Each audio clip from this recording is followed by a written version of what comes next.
সুপ্রিয় শিক্ষার্থী, আমি নিবলু দত্ত। আমার নতুন ইউটিউব চ্যানেলে তোমাদের সবাইকে স্বাগতম। তো আমি একাদশ শ্রেণীর তথ্য যোগাযোগ প্রযুক্তি বইয়ের তৃতীয় অধ্যায় সংখ্যা পদ্ধতি ও ডিজিটাল ডিভাইস সম্পর্কিত যে পাঠটি রয়েছে, এই পাঠটির সম্পূর্ণ নিয়মাবলী এবং যাবতীয় বোর্ডের প্রশ্নগুলোর সমাধান ধারাবাহিকভাবে প্লেলিস্ট আকারে আমার ইউটিউব চ্যানেলে দিয়ে দেব। তো তোমাদের নিকট আমাদের একটি অনুরোধ হলো যে তোমরা আমার চ্যানেলটি সাবস্ক্রাইব করে রাখবে এবং পাশে থাকা বেল আইকনটি অন করে রাখবে, যাতে ভিডিওগুলো আপলোড করার সাথে সাথে তোমাদের নিকট নোটিফিকেশন পৌঁছে যায় এবং তোমাদের কোনো একটি ভিডিও দেখা যাতে মিস না হয়। আর ভিডিওগুলো ধৈর্য সহকারে স্কিপ না করে সম্পূর্ণটি দেখার চেষ্টা করবে, এতে কোনো তথ্য বাদ পড়বে না এবং তোমরা সম্পূর্ণভাবে পাঠটি আয়ত্তে আনতে পারবে। আর আমার এই প্লেলিস্ট করা ভিডিওগুলো দেখার পর তুমি এই পাঠের সবগুলো সৃজনশীল প্রশ্ন সমাধান করতে পারবে এবং তোমাদের একাদশ শ্রেণীর তথ্য যোগাযোগ প্রযুক্তি বইয়ের এই তৃতীয় অধ্যায় সংখ্যা পদ্ধতি ডিজিটাল ডিভাইস পাঠটি খুবই গুরুত্বপূর্ণ। অর্থাৎ এই পাঠ থেকে প্রতি বছর কমপক্ষে 2টি অঙ্ক বোর্ড পরীক্ষায় আসে, কোনো বোর্ড পরীক্ষায় 3টি প্রশ্ন এসে থাকে। সো এই পাঠটি খুবই গুরুত্বপূর্ণ এবং এটি হচ্ছে তথ্য ও যোগাযোগ প্রযুক্তি বইয়ের একটি বেসিক চ্যাপ্টার। অর্থাৎ এই চ্যাপ্টারে অনেকগুলা নিয়মের সংমিশ্রণ রয়েছে এবং এই প্রতিটি নিয়ম আমাদের জানা খুবই জরুরি। সো এই পাঠটি অনেক বড় একটি চ্যাপ্টার এবং এই চ্যাপ্টার আমাদের সম্পূর্ণ করতে হলে অনেকগুলা ভিডিওর প্রয়োজন হবে, অনেকগুলা ক্লাসের প্রয়োজন হবে। তো তোমরা শুরু থেকে শেষ পর্যন্ত প্রতিটি ক্লাসের সাথে সংযুক্ত থাকবে, এতে তোমরা এই অধ্যায়টি ভালোভাবে আয়ত্তে আনতে পারবে। তো আজ যেহেতু আমাদের নতুন ক্লাস, তো নতুন ক্লাসে নতুন পাঠটি হচ্ছে সংখ্যা পদ্ধতি ও ডিজিটাল ডিভাইস। সংখ্যা পদ্ধতি জিনিসটি, সংখ্যা পদ্ধতি হচ্ছে সংখ্যা প্রকাশ করার জন্য ব্যবহৃত পদ্ধতিকে সংখ্যা প্রকাশ করার জন্য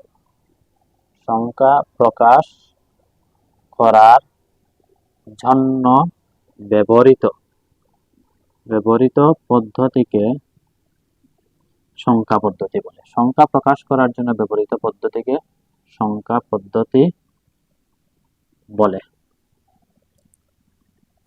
এটি হচ্ছে সংখ্যা পদ্ধতির সংজ্ঞা, অর্থাৎ সংখ্যা প্রকাশ করার জন্য ব্যবহৃত পদ্ধতিকে সংখ্যা পদ্ধতি বলে। তো এই সংখ্যা প্রকাশ করার পদ্ধতিগুলো কি কি হতে পারে?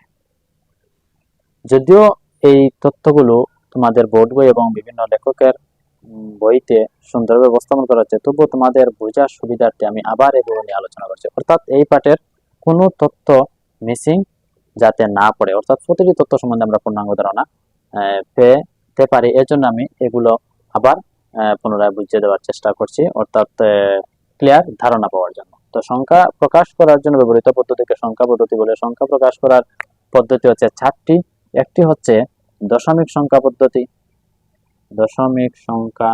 পদ্ধতি, তারপর বাইনারি সংখ্যা পদ্ধতি,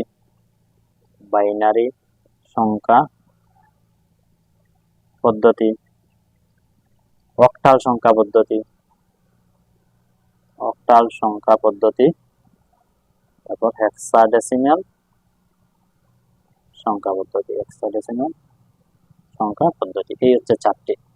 তাইলে সংখ্যা প্রকাশ করা পদ্ধতি কয়টি? 4টি। দশমিক সংখ্যা পদ্ধতি, বাইনারি সংখ্যা পদ্ধতি, অক্টাল সংখ্যা পদ্ধতি, হেক্সাডেসিমাল সংখ্যা পদ্ধতি। এবার আমরা এই 4টি সংখ্যা পদ্ধতি সম্পর্কে জানব, অর্থাৎ এই 4টি সংখ্যা পদ্ধতি সম্পর্কে জানাটা আমাদের খুবই প্রয়োজন। তাই আমরা 4টি সংখ্যা পদ্ধতি সম্পর্কে জানার চেষ্টা করব। তো প্রথম আমাদের হচ্ছে দশমিক সংখ্যা পদ্ধতি কি, বা দশমিক সংখ্যা পদ্ধতিতে কোন অঙ্কগুলো বিদ্যমান থাকে। তো দশমিক সংখ্যা পদ্ধতি হচ্ছে যে সংখ্যা পদ্ধতিতে যে সংখ্যা পদ্ধতিতে যে সংখ্যা পদ্ধতিতে 10টি যে সংখ্যা পদ্ধতিতে 10টি অঙ্ক বিদ্যমান থাকে, যে সংখ্যা পদ্ধতিতে 10টি অঙ্ক বিদ্যমান থাকে তাকে দশমিক সংখ্যা পদ্ধতি বলে। তাকে দশমিক সংখ্যা পদ্ধতি বলে। দশমিক সংখ্যা পদ্ধতি বলে। তাইলে দশমিক সংখ্যা পদ্ধতি কি? যে সংখ্যা পদ্ধতিতে 10টি অঙ্ক বিদ্যমান থাকে তাকে দশমিক সংখ্যা পদ্ধতি বলে। এবার এই 10টি অঙ্ক কোনগুলো? তো দশমিক সংখ্যা পদ্ধতির 10টি অঙ্ক হচ্ছে 0, 1, 2, 3, 4, 5, 6, 7, 8, 9 এই 10টি 0 থেকে 9 পর্যন্ত এই 10টি অঙ্ককে দশমিক সংখ্যা পদ্ধতি বলা হয়। 0 থেকে 9 পর্যন্ত এই 10টি অঙ্ককে দশমিক সংখ্যা পদ্ধতি বলা হয় এবং দশমিক সংখ্যা পদ্ধতির ভিত্তি হচ্ছে 10। দশমিক সংখ্যা পদ্ধতির ভিত্তি হচ্ছে 10। যেহেতু দশমিক সংখ্যা পদ্ধতিতে 10টি অঙ্ক বিদ্যমান থাকে সেজন্য দশমিক সংখ্যা পদ্ধতির ভিত্তি হচ্ছে 10। এটা এভাবে প্রকাশ করা হয়, যেমন 124.45 বেস 10। এই জায়গার যখন 10 বিদ্যমান থাকবে, এটা হচ্ছে ভিত্তি। এই জায়গায় যখন 10 বিদ্যমান থাকবে তখন এই সংখ্যাটিকে আমরা দশমিক সংখ্যা পদ্ধতি বলবো, অর্থাৎ এই সংখ্যাটি হবে দশমিক সংখ্যা যখন এই জায়গায় 10 বিদ্যমান থাকবে। এর জন্য আমাদের ভিত্তিটা জানাটা খুবই দরকারি, অর্থাৎ এই 10 দ্বারাই আমরা আইডেন্টিফাই করব যে এটি একটি দশমিক সংখ্যা পদ্ধতি বা এটি একটি দশমিক সংখ্যা। তো 124.45 বেস 10 এটি একটি দশমিক সংখ্যা, এভাবে প্রকাশ করতে হবে। তাহলে আবার আমি রিপিট করছি, দশমিক সংখ্যা খুব ইম্পর্টেন্ট, এগুলো আমাদের মনে রাখা খুবই জরুরি। এজন্য আমি বারবার রিপিট করছি, যে সংখ্যা পদ্ধতিতে 10টি অঙ্ক বিদ্যমান থাকে তাকে দশমিক সংখ্যা পদ্ধতি বলে। 10টি অঙ্ক কি? 0, 1, 2, 3, 4, 5, 6, 7, 8, 9 এই 0 থেকে 9 পর্যন্ত এই 10টি হচ্ছে দশমিক সংখ্যা এবং দশমিক সংখ্যার ভিত্তি হচ্ছে 10। যেহেতু 10টি অঙ্ক বিদ্যমান রয়েছে এজন্য এটির ভিত্তি হচ্ছে 10। আর এটি প্রকাশ এভাবে করতে হবে, এভাবে। এটা হচ্ছে দশমিক সংখ্যা। এবার বাইনারি সংখ্যা। বাইনারি হচ্ছে যে সংখ্যা পদ্ধতিতে 2টি অঙ্ক বিদ্যমান থাকে তাকে বাইনারি সংখ্যা বলে। যে সংখ্যা পদ্ধতিতে 2টি অঙ্ক বিদ্যমান থাকে তাকে বাইনারি সংখ্যা পদ্ধতি বলে। তো 2টি অঙ্ক কি? বাইনারির 2টি অঙ্ক হচ্ছে 0 এবং 1। এই দুটি হচ্ছে বাইনারি সংখ্যা। এবং কম্পিউটারের যাবতীয় ইনফরমেশন গুলো কিন্তু এই বাইনারি সংখ্যা পদ্ধতিতেই বুঝে থাকে। কম্পিউটারের জন্য বাইনারি সংখ্যা, কম্পিউটারের ভাষা বলা হয় বাইনারি সংখ্যাকে। তাইলে 0 এবং 1 এই দুটি হচ্ছে বাইনারি সংখ্যা। যেহেতু বাইনারি সংখ্যা পদ্ধতিতে 2টি অঙ্ক বিদ্যমান থাকে এজন্য বাইনারি সংখ্যা পদ্ধতির ভিত্তি হচ্ছে 2। বাইনারি সংখ্যা পদ্ধতির ভিত্তি 2। এবার এটা এভাবে প্রকাশ করা হয়, যেমন 10111.101 বেস 2। যখন আমরা এই জায়গায় 2 বসাবো বা যখন এই জায়গায় 2 থাকবে তখন এই সংখ্যাটি হবে বাইনারি সংখ্যা এবং এই সংখ্যায় 0 এবং 1 ব্যতীত অন্য কোনো সংখ্যা বসবে না। কেন বসবে না? যেহেতু এটি একটি বাইনারি সংখ্যা। কিভাবে বাইনারি সংখ্যা? যেহেতু এই জায়গায় 2 বিদ্যমান, বাইনারি সংখ্যা পদ্ধতির ভিত্তি হচ্ছে 2। তো এই জায়গায় যেহেতু 2 বিদ্যমান, বাইনারি সংখ্যা পদ্ধতিতে 2টি অঙ্ক বিদ্যমান থাকে 0 এবং 1, এজন্য এই ব্র্যাকেটের ভিতরে 0 এবং 1 ছাড়া অন্য কোনো সংখ্যা বসানো যাবে না। যেমন এই জায়গায় 2 বসানো যাবে না। কেন 2 বসানো যাবে না? কারণ বাইনারির ভিত্তি হচ্ছে 2 এবং 2 তার মানে বাইনারিতে 2টি সংখ্যা 0 এবং 1, এর জন্য এই 2 এখানে বসানো যাবে না। তাইলে এভাবে আমরা বাইনারি সংখ্যা প্রকাশ করব। এবার হচ্ছে অক্টাল সংখ্যা। তো অক্টাল সংখ্যা পদ্ধতি কি? যে সংখ্যা পদ্ধতিতে 8টি অঙ্ক বা চিহ্ন ব্যবহার করা হয়। যে সংখ্যা পদ্ধতিতে 8টি অঙ্ক বিদ্যমান থাকে তাকে অক্টাল সংখ্যা পদ্ধতি বলে। তাকে অক্টাল সংখ্যা পদ্ধতি বলে, যে সংখ্যা পদ্ধতিতে 8টি অঙ্ক বিদ্যমান থাকে। তাহলে এই 8টি অঙ্কগুলা কি কি? 0, 1, 0, 1, 2, 3, 4, 5, 6, 7, এই 7 পর্যন্ত। তাহলে 0 থেকে 7 পর্যন্ত এই 8টি অঙ্ক অক্টাল সংখ্যা পদ্ধতিতে বিদ্যমান থাকে। এজন্য অক্টাল সংখ্যা পদ্ধতির ভিত্তি হচ্ছে 8। অক্টাল সংখ্যা পদ্ধতির ভিত্তি হচ্ছে 8। এগুলো আমাদের মনে রাখতে হবে। অক্টাল সংখ্যা পদ্ধতিতে কত থেকে কতর মধ্যে সংখ্যাগুলো বিদ্যমান থাকে।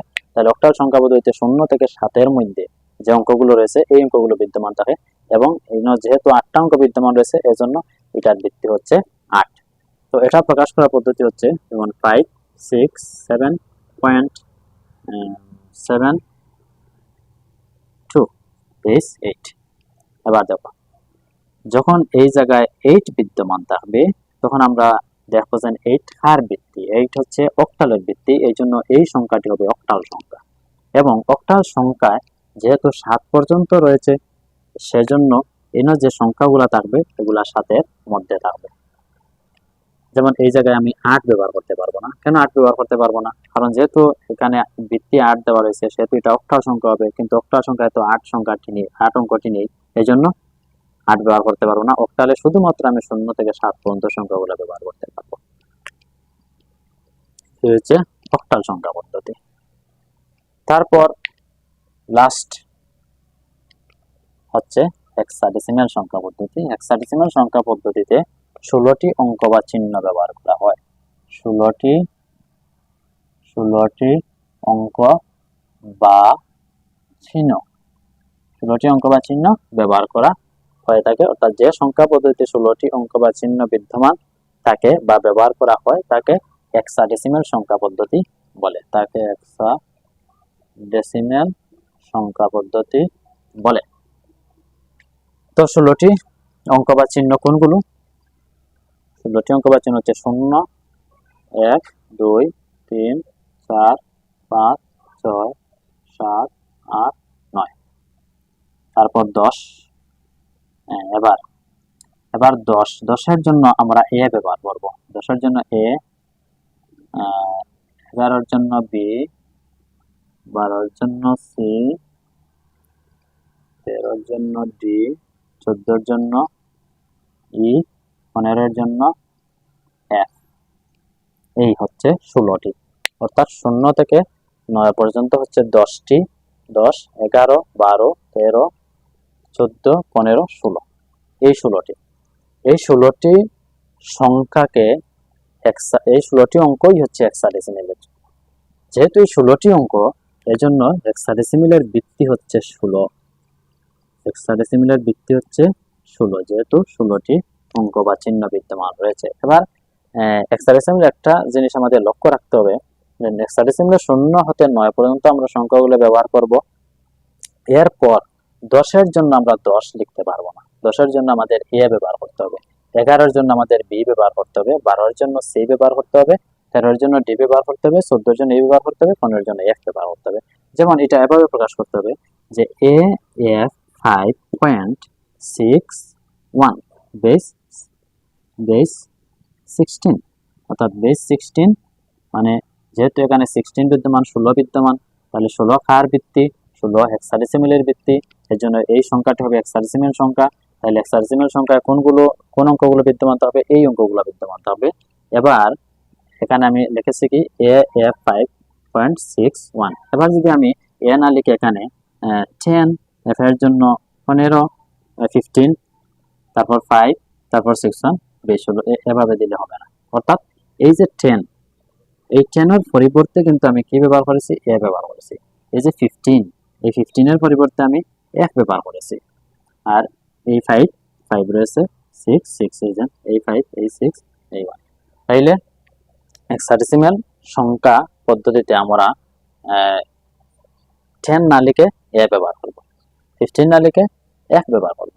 এই ক্যাপিটাল লেটারগুলো আমরা ব্যবহার করব হেক্সাডেসিমালের জন্য। এই হচ্ছে আমাদের সংখ্যা প্রকাশের পদ্ধতিগুলো।